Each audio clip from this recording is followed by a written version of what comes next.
अवधूत चिंतन श्री गुरुदेव दत्त श्री स्वामी समर्थ। आजच्या व्हिडिओमध्ये सर्व स्वामी भक्तांचे स्वागत आहे।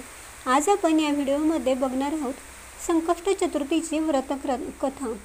एकदा गणपती उंदरावर बसून घाईघाईने जात असताना घसरला, तेव्हा त्याला चंद्र उपहासाने हसला।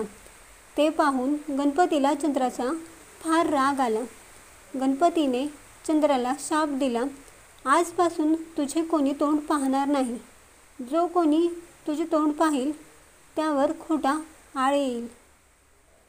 शेवटी चंद्राने मोठे तप करून गणपतीला प्रसन्न करून घेतले।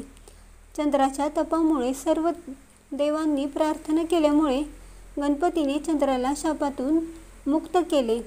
पण वर्षातून एक दिवस भाद्रपद शुक्ल चतुर्थीच्या दिवशी म्हणजेच गणेश चतुर्थीच्या दिवशी तुझे तोंड कोणी पाहणार नाही आणि जो कोणी पाहिल त्यावर त्या वर्षी खोटा आळ येईल असे सांगितले।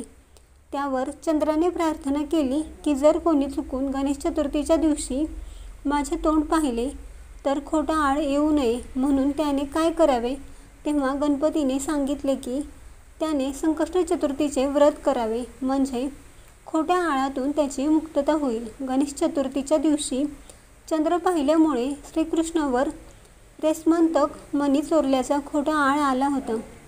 तो आळ कृष्णाने संकष्ट चतुर्थी व्रत केल्यामुळे गेला, अशी कथा पुराणामध्ये सांगितली जाते। तुम्हाला ही कथा कशी वाटली हे कमेंट्स करून नक्की सांगा।